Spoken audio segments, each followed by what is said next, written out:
So, welcome, guys. We are just In time. time. Oh, that was perfect. We love that. Henry, introduce our wonderful, lovely guest. Hi guys, today we have Keelan Stewart on the podcast. Keelan, how are you doing? Introduce yourself, man. Hi, I'm Keelan. You can call me Dusty if you can't remember my name. I'm here. I'm real. All right.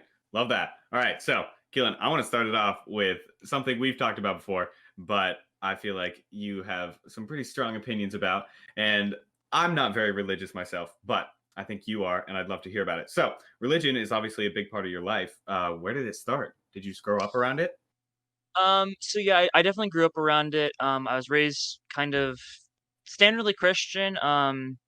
Although I'm sure we'll get into this more. Like my family was fairly open-minded about our whole kind of religion. It wasn't so like, oh, you had to attend church every Sunday or you're gonna get smited. No, it was like it was it wasn't as strict as it comes off a lot. So my upbringing was very open, and I was very happy for that.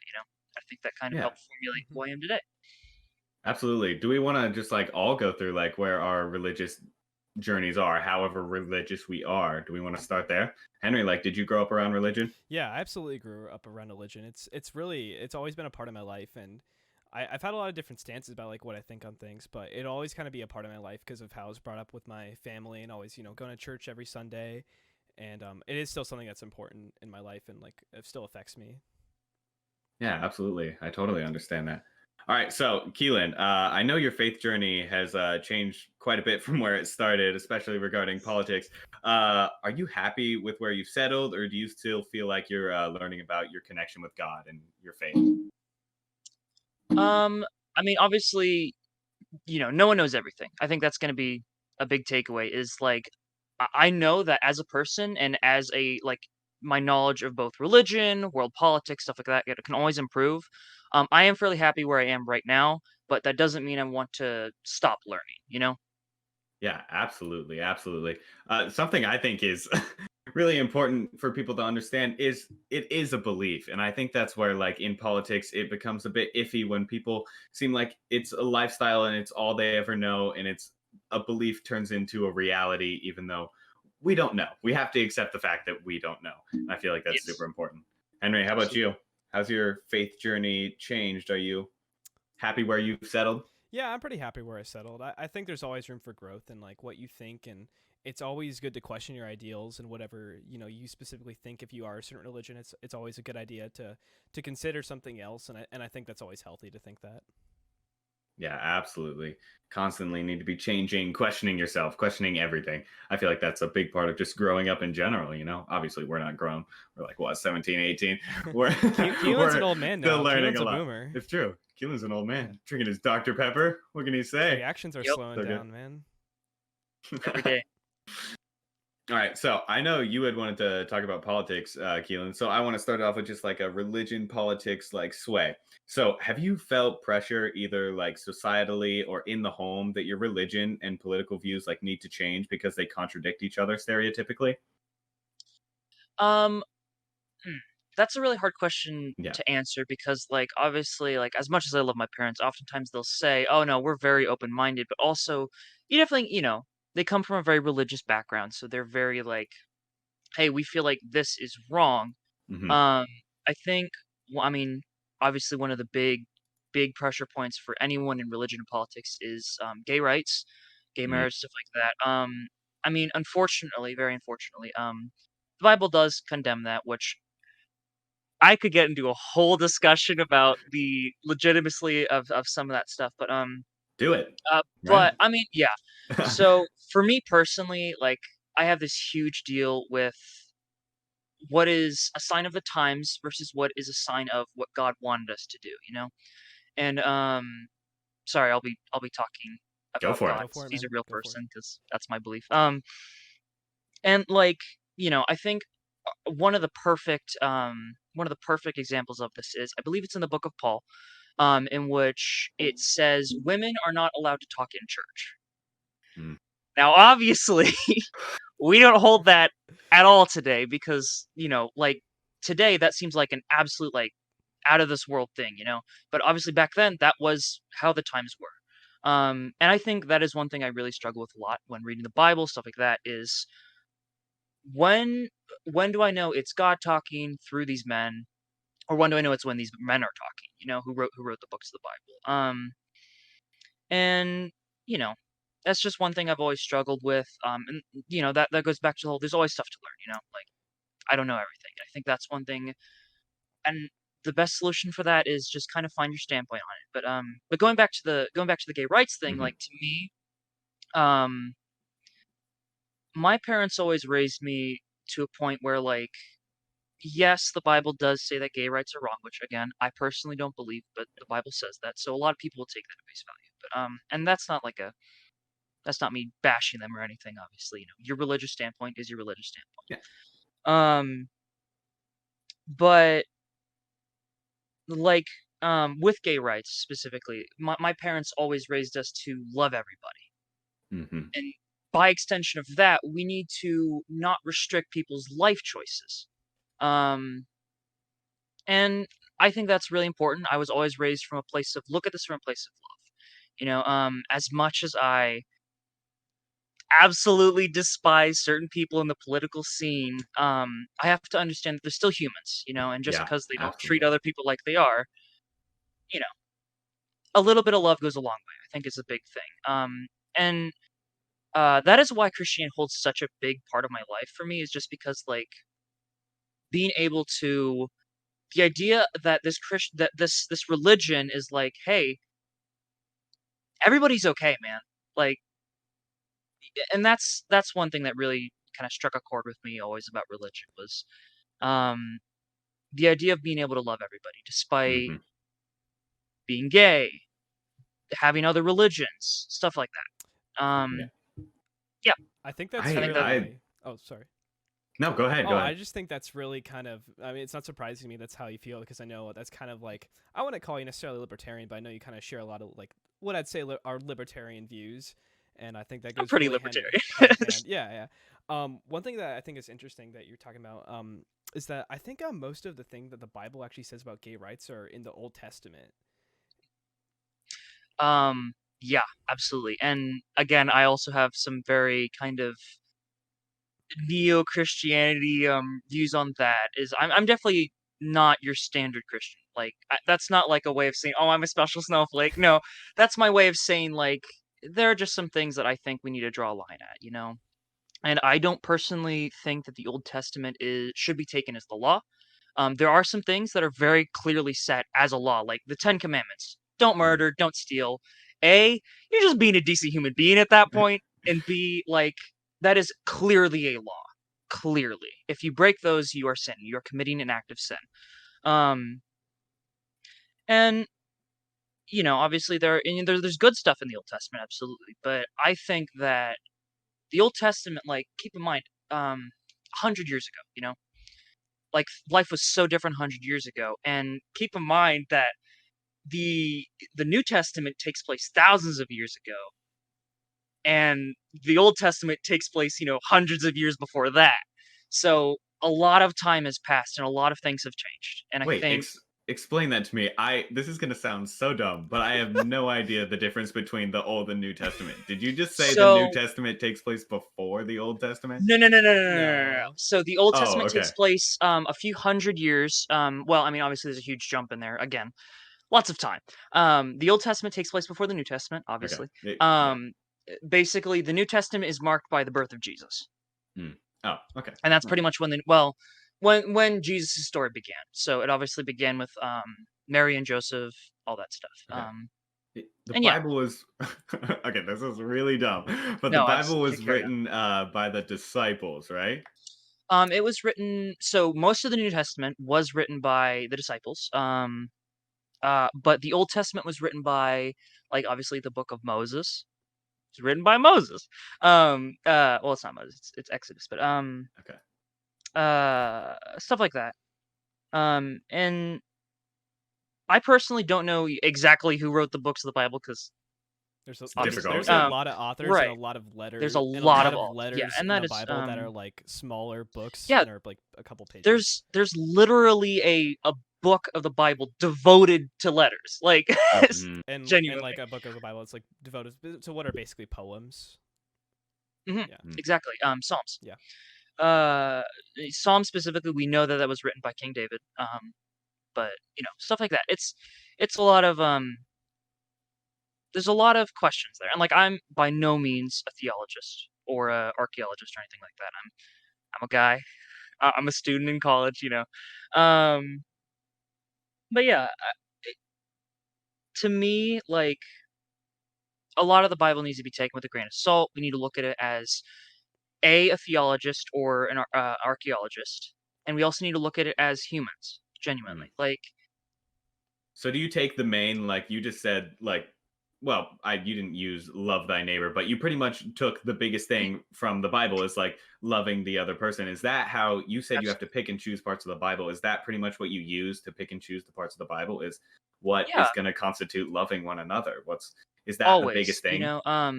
and like love thy neighbor is one specific instance of kind of just this overall story of God just constantly telling us to love each other. Okay. We were all put on this world as humans together, and we need to treat each other as beings. We need to respect them. And there were things that were given to us, like animals to eat, plants to eat, stuff like that. And those are gifts, and we should treat them as Mhm. such. That's why I have such a harsh standpoint on environmentalism and stuff like that. And yeah, like going back to what you're saying, like yeah, really just looking at the Bible from the lens of we need to love everybody. A lot of stuff becomes a lot clearer. Um, and maybe down the line, I do discover, oh yeah, actually, if you're gay, that is a sin. Like if I discover that after I die, like so what? At least I was able to spread love and the good word of God to other people who believe themselves to be shunned by Hmm. that belief, which I Yeah. think personally is wrong. I think as Christians, we should be extending love and kindness to people, not pushing them away for their personal religious Yeah. beliefs. Absolutely. Henry, I think you had a good question about possibly like discrimination within the church system. Yeah, I think a lot of the time is that like a lot of Christians take certain like traits with people and like twist the Bible's words to kind of say like if you have this trait then you're committing a sin or that it's wrong. I mean like I've seen people say to you that like having long hair is not right and a lot of weird stuff, and I think you have a really good story about that, Keelan. I have too many stories about that, but I know the one that you're talking about is there were two individuals, I won't name them, who they were brothers, and they would give me a lot of grief for simply the fact of just wearing my hair long. That was it. Um, the reason why I wore my hair long for a long time was because I wanted to show like I wanted to be the rebel, as Hmm. most kids wanted to be. And they were teasing me about it at this particular time, which I'll reveal in a second. They're making jokes like, "Oh, I'll cut off your ponytail," stuff like that. "Oh, you should get your hair cut." The particular time and location this was at a 2-year-old's calling hours who had died recently. Um, and that really was, to me personally, was so fucked up. Like that is so wrong on so many levels. And I don't know how they could think that they were pushing the Christian agenda by doing that. It was disrespecting the dead. It was disrespectful to me and my brother. Like, I personally had taken the standpoint of whatever, I'll just take it. But my brother, did the right thing, told both my mother and their mother about it, and obviously the whole situation of them trying to apologize. And like, I'm good friends with one of the brothers now. He's a little younger than I am. I think he was just kind of picking up cues off of his older brother, which unfortunately was a very bad influence. But yeah, and there's a lot of kind of division in the Christian church, just because we all believe different things about how Hmm. Christianity should be executed. And even not just Christianity, but like the belief in God as a whole. Like obviously, people, the Jews don't believe. Most Jews, I need to clarify, don't believe that Jesus was the Messiah. Some claim that he was just a prophet. Others claim that he was a false prophet because he was claiming that he was the Messiah. And, you know, while I wish we all could agree that religion is a very important thing, I don't think that is a realistic expectation. Just because as humans, we are very like, these guys are my people and these guys are not my people. Yeah. Therefore, I should be pushing back away from these people. And that is something I've fought for so long. I have Hmm. so many different types of friends because of that. And I count my blessings of having those friends every day because I was always raised in a way of showing love. Hmm. And Mhm. I mean, I think a really good example is like some people. Oh my goodness, that reminds me of a really terrible story. I had a friend who told me that if you were black, you had to be Baptist, Oh. and I was like, no, actually, let me no. And I would say the people I've gotten into the most arguments with are people who are fellow Christians because I mean, it's not so much as I believe that they're doing it wrong, but it's I believe that they're doing it wrong. Like, Yeah. Yeah.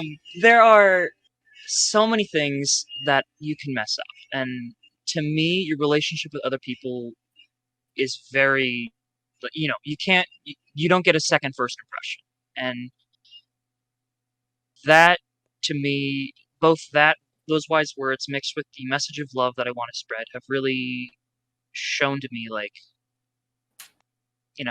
be a nice person, accept all people despite their differences. I think this is a perfect kind place to move into the discussion of politics. I know you had mentioned Yes. recently that line. You said there's just such a divide, and I feel like that's more recent. I feel like when we were growing up, you weren't at the salon and talking about politics. Like today, I got my haircut, and all we talked about was politics all day. Everyone always talks about politics. I feel like that's not a thing. I feel like that's not normal until now. Yeah. Now I feel like it's a much bigger divide than it has been for a while. Mhm. Uh, I would agree with that point, absolutely. And it's also just because, right now there's so much happening. We just had this yes. huge election that is really like defining our future as a country. And I think it's on everyone's mind, and also it's been more relevant than ever, genuinely. Just because we had two very polarizing candidates, which I personally didn't like very much, either of them. Yeah. But Yeah. I agree. um, I agree 100%. yeah, All right. and So, that's Speaking that's all I was okay. gonna say. Yeah. Yeah, go ahead. speaking of candidates, Keelan, if you don't want to say this, you don't have to. But I think it's interesting if we can ask who you voted for and why. You don't have to answer Oh. that if you don't want to, but if you want I to, was so tempted to vote for Joe Jorgensen, but I didn't. I went with the hopefully the right option of voting for Biden. Thank you. Just because thank you. Yeah, we need to we need to have the thank overwhelming you majority. for not Yes, voting for Joe, yes, whatever his name is. Jorgensen. Yeah. She. the Libertarian Oh, candidate. she. Oh. Oops. Yeah. Yeah, she was a Libertarian candidate. But Yeah. she didn't get enough press. Genuinely, that was the problem. Is because a lot of people don't like the idea of separation. A lot of people, Yeah. and I do agree with the idea that we need to be a community, but also it's hard to. I'm putting on the tinfoil hat at this point. It's hard to trust a government that isn't transparent with us. And I think you'd agree. Like there are some shady things that our government has done in the past and probably is doing right now, and I think that is why like that inherent mistrust is one thing that really like kind of obviously on one hand I have love everybody, and on the other I don't trust our government. That's actually really interesting. I was just talking with my parents about that. I talk to my parents about politics all the time. They're very liberal, they're very open-minded, they're very just kind people in general. And I was saying we almost believe everything, the exact same thing politically. But I think technology and trust in our government is a place where we differ a little bit. Like they are hardcore, like there will be a civil war. And I think they could be right, but I'm not to that level of mistrust in our Right. government. and especially with technology is where we differ. They really think, I guess it's might be just because I've grown up with technology and I've accepted the fact that like the government is watching me on my technology and like there's nothing I can do about it. But yeah, I don't know. They feel much more strongly about how weird that is. And I agree, it is weird that they're watching us. But I have enough trust in our government that I think 90% of the time it's going to be Yeah, okay. and like absolutely, it's not like I'm saying, "Oh yeah, our entire government is corrupt." No, I think No, yeah. as we've seen with this election, there are those select few people who genuinely just want to do kind of evil things to others just for their own personal agendas, and I think that's what scares people like me genuinely so much is the idea that there's just a human who wants to do nothing but push their own agenda and commit evil at the expense of so many other people, and I think Yeah. that's why I have such a See, deep that's mistrust. also an interesting point. You said commit evil. And I actually posted a video on Instagram the other day talking about how, like, I don't think anyone ever thinks they're evil. Like, No, don't cancel me for this, but I don't think Hitler thought he was doing the wrong thing. I no, think he Hitler he genuinely absolutely thought thought, he was doing the right thing. yeah, that is a crazy thing to wrap my head around. I have Yeah, no idea why. Just like I was talking about storming the Capitol and how all those people, they thought their government was crumbling to the ground and they needed to storm the Capitol Yeah. to combat that, is my understanding at least of what they think. And that brings me, both of you, I have a question. Donald Trump got through the first round of impeachment, right, in the House. Do you think he's going to be fully impeached in the Senate and removed and not be able to run again? This is a dumb question, Henry, but is it 2/3 or is it just half of Congress or like 1/2 of Congress? I I'm don't gonna look know. this up because I actually think don't it's know. I think it's I think 51%. it's 51. Think it's Yeah. 51%. Okay. Because if that's the case, then I think he could. I think it's a high likelihood because there were 10. There were 10. I'm pretty sure there were 10 Republicans that voted in favor of it in the House, which means that they just need one or just like a couple of Republicans in the House to do it. So I think it's a good chance. Yeah. I'd say it's like a 65% chance. Yeah. That's probably a good number. But also 99% of statistics are made up on the spot. Um, I hate myself for that. I don't know. I'm trying to like on one hand, I absolutely do want to be the kind of optimist. I am Mhm. generally a pessimist, unfortunately. So like to me, my thought here is that he probably won't be knowing how Mhm. the way that our Yeah.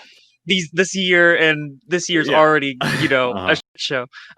But uh, I think in the end, despite whether he gets impeached or not, we need to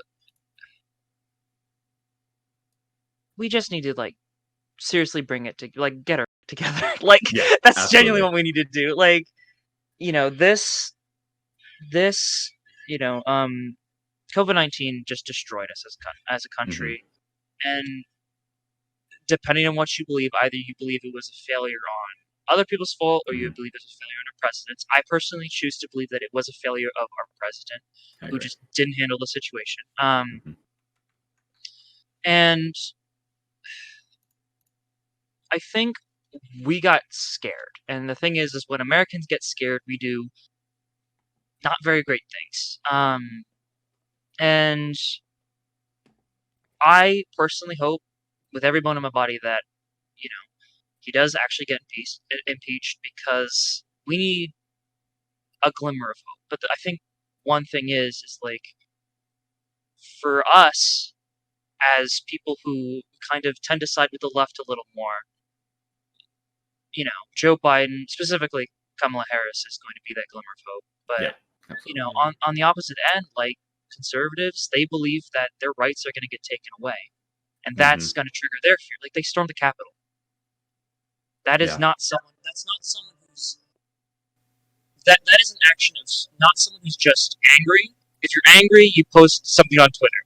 Yeah. If you're scared, if you're genuinely scared for your life, you will do some terrible things. Like that's just kind of how like what does a cornered beast do? It growls and it bites and it fights.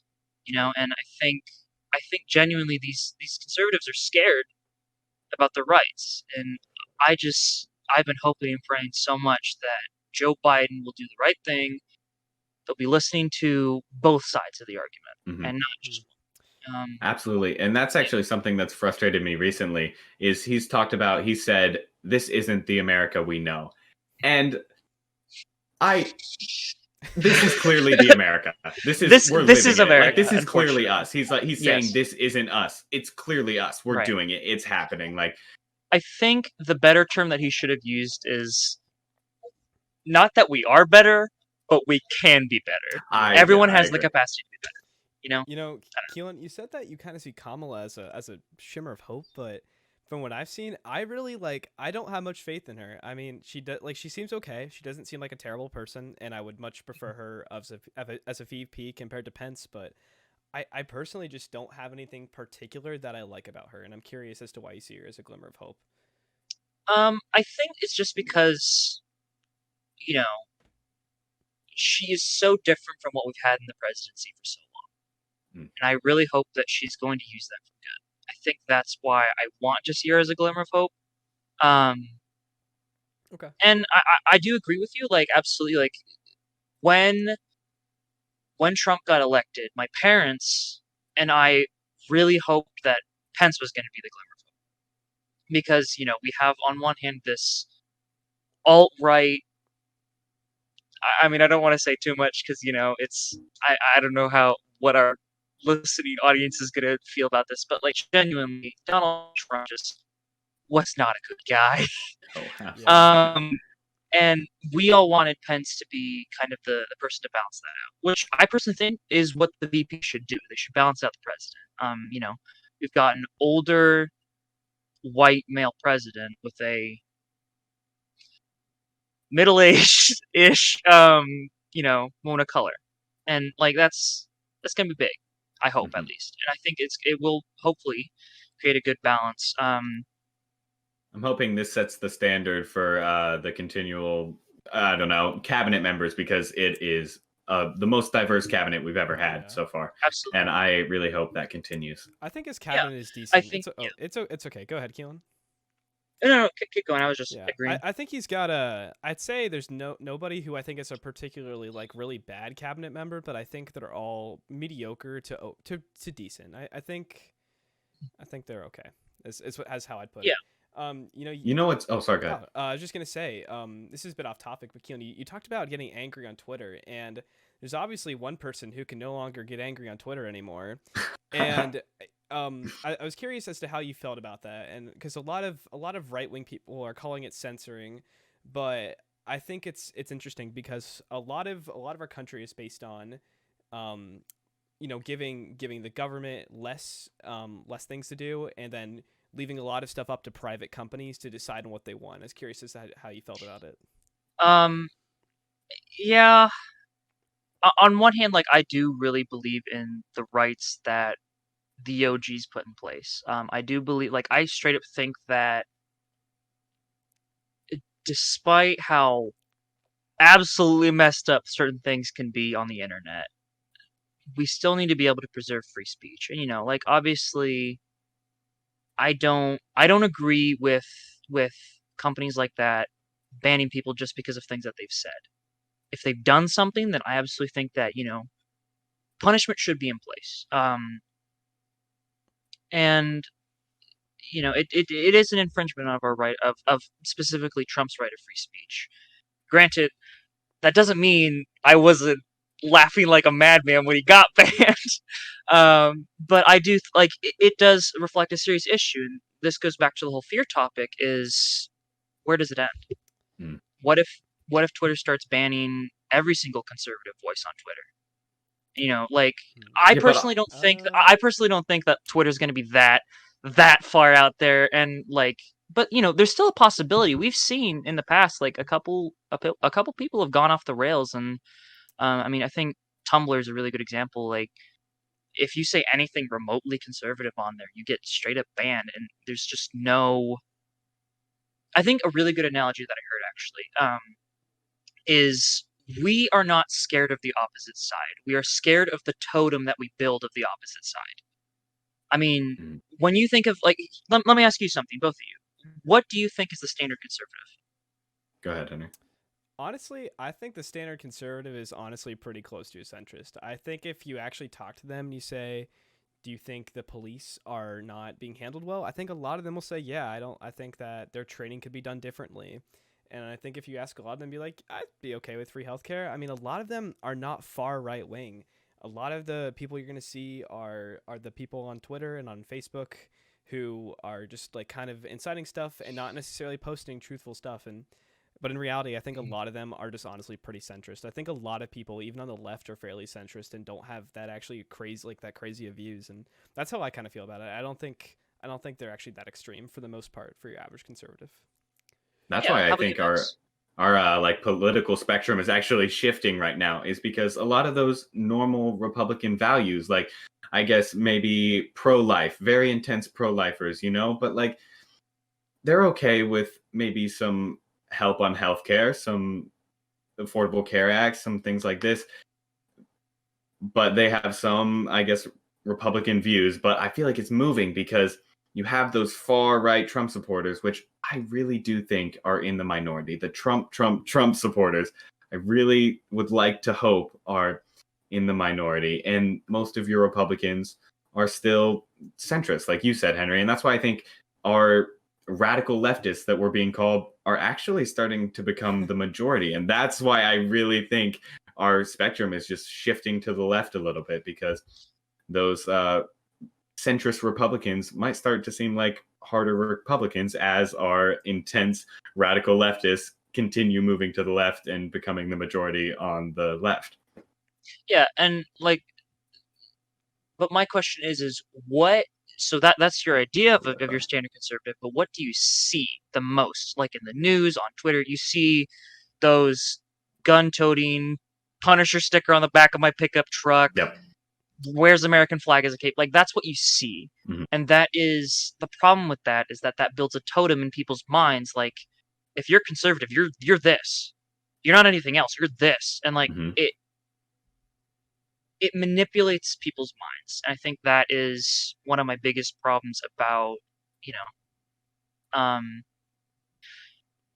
and like, I'm sure there are conservatives out there who think, people are actually fairly reasonable when you talk to them, especially liberals. I will say one of the best things that I've heard is that your standard liberal will hear you out, no matter what you say. But obviously, like what you're saying earlier, there's a lot of people who've been shifting more to the radical left, and they won't hear you out because they think that you're the gun-toting, American flag-wearing, crazy conservative if you say that you're conservative. That is, and I'm I genuinely having think that oh, is sorry, rude. go ahead. No, carry on. Oh, I'm having a hard time finding those radical leftists that won't hear you out. So Yeah. who are you talking about, if you don't Um. mind? So obviously, Twitter, if you can count Twitter as like a person, like Okay, that's fair. Twitter is Yep, a yep. Twitter is unfortunately a cancel culture. Cancel culture is Um. terrible. Yeah, agreed. Yeah. Um. And I think that's really like the main thing I had in my mind. But also places like Tumblr as well. I think, and I think this kind of stems from the anonymity of the internet, is people say whatever they want, which on one hand that's good because then you get like that honest opinion, but also people will go too far with it. You Mhm. Like if I post a picture of myself on Twitter, someone could say, "Oh yeah, I don't like the way your face looks." I'm like, "Okay, great. That's kind of a jerk thing to say, but I appreciate the honesty." Whereas literally, but that's not how it would play out. It would be a case where someone just absolutely goes off, brings out every single minute flaw, and to me, that is one problem with kind of this whole cancel culture that we have going. And I think there's a lot of misinformation being spread by certain sides of Twitter. Yeah. I don't. Well, hopefully that's going to go down because of recent events. But Yeah. I think it's especially prevalent Uh, on Facebook. Whenever I scroll on Facebook, mm. almost every time I can find a post that says this post was removed, or you can access this post, but like it has like just a warning that part of this information isn't true. And, Keelan, this is kind of funny to me that you say this, and there's one time where you're like, man, if Trump gets reelected again, then I want to start a revolution. And I know, Oh no, I I'm Oh, still no. I still have that No. standpoint. Genuinely, like I, man, there is not a person I have so many problems with Trump. Like, Yeah. on one hand, obviously, love everybody, but also if someone is going out of their way to just wreak havoc, be an asshole, Spread false information, which I think right? is the main reason he got yeah, off of Twitter. Absolutely, absolutely. Which on one hand, I do agree with that, but Yeah. also free speech and all that. Um, I think I actually have an example of what you were talking about. You said if you post a picture of your face and someone may just like critique all of it. I posted a very simple, I thought, kind video on Instagram, and I got death threats. I got people liking the death threats. I'd never met these people in my life, but I also got a lot of positive support. I'd say I got yeah. overwhelming amount of positive support compared to death threats and likes on the death Yeah. threats. But it was So what do you remember? That's the it was question. exactly, you remember Right. the death threat, and it's unnerving. I know nothing's gonna come of it. Like, me and this kid have mutual friends. Like, it's a bit creepy, but it's it's concerning, and it's sad to see it happen all the time. Yeah. Especially, it's just sad. I It's don't know. like That's it's like it. the worst in people. Like for so many years, it's always been you can say what you want, but at least you're going to be a decent human being to everyone Hmm. in the end. And with Twitter, people can say whatever they want, and now the problem is that is affecting our personal lives, where people are literally punching each other in the street because I chose to wear a Black Lives Matter one day. Hmm. Like that's messed up, Yeah, genuinely. Like that's Henry. not how we as equals should be acting. Absolutely, Henry. Do you have anything to say before? I think we should probably wrap it up here soon. I agree. I want to say one thing about the idea of free speech. I think one thing I want to say is that the idea of free speech more came up from the government preventing you to say stuff. It was about the government not being able to tell you what to do, and they said, okay, we're gonna give if you're a private company, then you can kind of do what you want. So I think the difference is that they don't want the origin of that was to not for the government to be able to censor you, and that the private companies should be able to do whatever they want because if you go into a church and you start swearing or whatever, then you're not going to be allowed in there. And I think if you have a certain site that you don't want certain things on, I think that's okay. And I think the thing is that Trump did break guidelines, and lots of people get banned on Twitter. If you say that you're going to commit violence, you're going to get banned. And I think at the end of the day, it was valid due to that. I think it's a little scary that he was banned on so many platforms, but I also think that at the same time that it was really not an amendment, a violation of amendments because you can get banned off of anything as long as it's a private company. Yeah, Yeah. I realized I never touched on that when I made my whole piece about that, but I absolutely do think like as private companies, they own the property. They own Donald Trump's tweets. That means they can do with them what they want. And as I don't know why I'm holding this, um, as I think I absolutely think it is important for because then at least that way Donald Trump knows like, hey, I messed up and I got this person fought back for it. He didn't actually think that because he went off about it. And I think one of my main problems is we built our entire society around these private companies. And I don't know if that's a bad thing. I haven't Yeah. really been in the world enough to know if it's like the worst thing ever for us to be owned by private company. I say those with very heavy air quotes, if in case you're just listening. Uh, I mean,